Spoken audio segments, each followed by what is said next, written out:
Kia whānau, and welcome to Food for Thought with your host, me. Today on the show I'm going to be giving you a simple step-by-step recipe that's going to show you exactly how and why I'm ready to be a teacher. So, first things first, what I'm going to need are these three big bowls. The first bowl is marked professional knowledge, the second bowl is marked professional practice, and you guessed it, the third bowl is marked professional values and relationships. Now you'll also notice that back here I have 7 separate sets of ingredients. Now these aren't just any ingredients, they represent the graduating teacher standards. And as I add each ingredient to these bowls, I'm going to tell you a little bit about it, how I came to acquire it, and what significance it holds to me as a teacher. We don't have much time, so let's get started. We're going to put these two bowls aside for the moment and start with professional knowledge. And I'll tell you why. My professional knowledge is very much a base upon which my professional practice has been developed, and it also has a heavy influence on what I value as a teacher and how I go about forming those professional relationships. So to begin with, I'd like to add in this little magnifying glass, because I like to think of myself as a bit of a detective in terms of my professional knowledge. I mean, if there's something I don't know, do a lot of investigating and I make sure I find out. So let's take a look at our ingredients. First of all, I'm going to add in the New Zealand curriculum documents. Now these documents have been my trusted companions over the course of my teaching journey thus far, and it's safe to say I know them very, very well, and I can tell that as time goes by, our relationship's only going to get stronger. Next, what I'm going to do is take out my content knowledge and my pedagogical content knowledge. Now these two things are very important by themselves, but it's not until we blend the two together that the magic really starts to happen.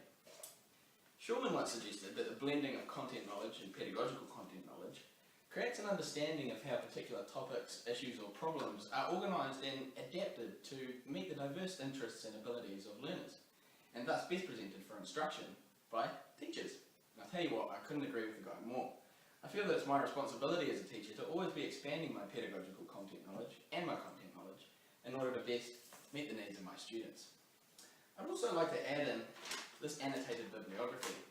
Now this is evidence of my personal growth and understanding of how best to support the needs of students for whom English is a second language. The most important discovery for me in terms of this was that there are no typical EAL students. They come from a wide range of cultural and linguistic backgrounds, and so it's my responsibility, as with any student, to find out about these backgrounds and how these students learn in order to best support them. Now what I'm going to do is add in these little jelly babies. Now these represent my knowledge of human development. Over the course of this degree I've had the pleasure of being inundated with knowledge surrounding human development, pedagogy and of course learning. Gaining knowledge from theorists such as Freud, Erikson, Vygotsky, Bandura to name a few. And I feel that this has really given me a wealth of knowledge which I can now draw upon and apply to the different learners and different learning situations that I will encounter throughout my teaching career. Next, what I'm going to do is add in my knowledge of assessment, because I believe that assessment is probably the best way to find out about your learners and how they learn. According to Gibson Stobart, assessment is an intrinsic part of the teaching process, which I think is absolutely true. And so I've made it one of my personal objectives as a teacher to find out about as many different forms of assessment as possible, and not just about the forms of assessment, but about their purposes as well, and how and when to most effectively use them. So I'm going to add in another little annotated bibliography which I created, this time to show my research and discoveries surrounding assessment and assessment's different purposes. I don't actually have time to share it all, but I thought I might share one little quote which I thought was quite poignant. It's by Schwartz and Polishuk, and it says, "Assessment is the basis upon which teachers should form their classroom programs." Now I'm always bearing this in mind when I'm creating programs for my learners, and I've found that it's given me the ability to create far more effective learning programs for the learners that I've had the pleasure to teach thus far. Assessment also really helps me when selecting appropriate curriculum content for my learners, because I have a good knowledge of the curriculum and I know where my learners should be in relation to it, but it's by assessing their individual needs that I feel I can appropriately select that content that they really need. And this is similar for developing their metacognitive strategies. I think that this kind of knowledge is probably best developed through experience, because I think that things such as metacognitive strategies are going to be specific to individual learners. So I feel that by meeting a whole lot of different learners and finding out about different ways of thinking, my knowledge in this area is just going to continue to grow. A very important discovery that I've made as a teacher is that much of what goes on in society inevitably trickles down into the school system and often has a very immense effect on teaching and learning. Therefore, as a teacher, I'm always trying to keep up with what's going on in society and trying to assess what kind of effect that it will have on teaching and learning, whether it be a positive one or a negative one. In order to do this, I've developed my understanding of education in New Zealand as a whole, including finding out a little bit more about where education has come from and a little bit more about where it's headed. And I think that this understanding will allow me to make informed decisions as a professional and really speak out for what I believe is best for education in our country. Now, these contextual factors also influence teaching and learning on a personal level. Teachers and students spend so much of their time in classrooms that other areas of their lives often heavily influence what goes on at school. Throughout my teaching placements, I've seen firsthand how these influencing factors manifest themselves in classrooms and indeed in people. It was particularly interesting to notice the differences and similarities between schools of different deciles. And through this experience, I've found that the best way to manage these influencing factors is through early recognition of them. In this way, I think that teachers can take steps to appropriately deal with any issues that may arise from these influencing factors. Now, lastly, I'd just like to add in this lovely little koru, and it represents my personal growth and understanding of both tikanga and te reo Māori. Being raised and educated in New Zealand, I've always had a basic respect and understanding of the Maori culture and language, and now as a teacher, I appreciate this more than ever. And I'm always working to expand my knowledge in order to appropriately work in the bicultural context of Aotearoa. And we'll see some evidence of this in the professional practice bowl in just a sec.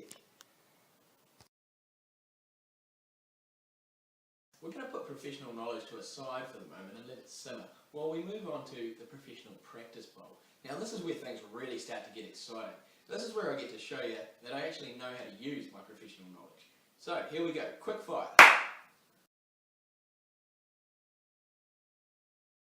First of all, I'm going to add in this series of lesson plans. And I think that these really highlight how I refer to the curriculum for different achievement objectives and learning outcomes, and how I sequence a different range of activities that promote learner achievement. I'll pop them in the end. I think these lesson plans go really nicely with this excerpt from one of my associate teacher reports. It says, you've taught a variety of lessons that have included whole class and group lessons. You've studied long-term plans and targeted the next steps for the groups. And it goes. Next, I'm going to add in this little mirror. And I'll tell you why. I strongly believe in the importance of being a reflective practitioner. And I think that these two excerpts from different AT reports really highlight that. This one says, Josh has reflected on his teaching and learning techniques and showed improvement in various areas. And this one says, he reflected as he went and his classroom confidence continued to grow. Isn't that nice?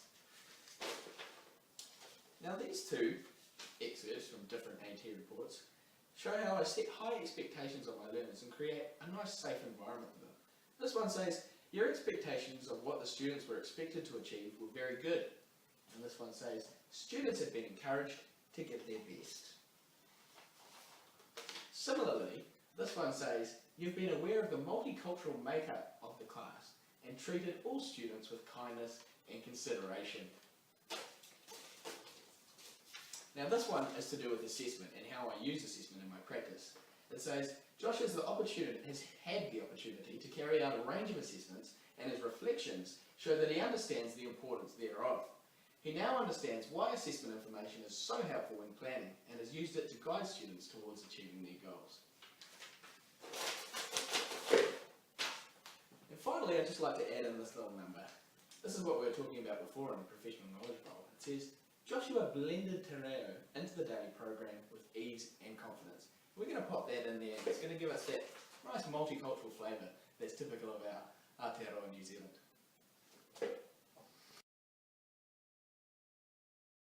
Finally, we're going to take a look at the professional values and relationships bowl. The most important thing for me as a teacher is, of course, my learners. So being able to build effective relationships with these learners is essential. Now, I think that these relationships must be formed on a basis of mutual respect and understanding. And this is also true of the relationships that teachers must form with their colleagues and other members of the learning community. So here's some evidence I've collected which highlights how I've gone about doing this. Firstly, this is a reflection I created on how differing values and beliefs impact on learners and their learning. And the most important understanding I gained from this is that differing values and beliefs are something to be cherished, and how teachers go about acting on these will affect the quality of their teaching. Bolt says that knowing how we are different and similar to others gives us a greater understanding of ourselves, and I think this is something to really be considered when forming relationships with students. Now, this is an excerpt from one of my AT reports. It further highlights what I've written in that reflection. It says he understands that students have different cultural values and beliefs, and that we should respect the cultural diversity in our school and community. This here is an excerpt from one of my evaluative lecture reports. It says Josh has developed a very good rapport with students and staff. And this one is very similar. It says Josh has developed professional relationships with both students and staff. The students responded well to his friendly and relaxed manner in class. And finally, I'd like to put this in. This is one from another one of my AT reports, and it said he, that's me, spent time talking to our school kaumātua, and she was impressed with his respectful and mature approach to teaching te reo.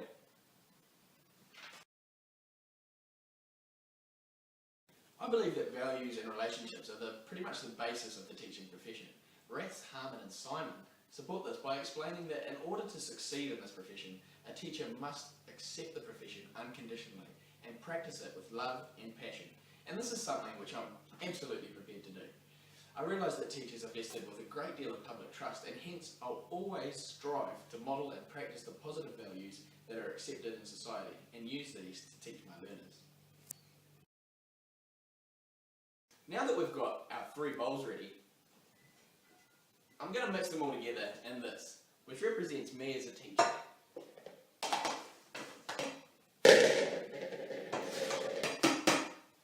And finally, I'm going to add in 2 things that are really important to me personally. And they are a dash of fun and a sprinkle of enjoyment. Because I've found that when I'm having fun and enjoying myself, then the best teaching and learning takes place. And this is what really drives me to keep teaching. Now, you're probably wondering what I'm going to do with all this. Well, I'm going to put it in here, and let it grow and expand for the rest of my teaching career. But we don't actually have time for that on today's show. So here's a little something I prepared earlier.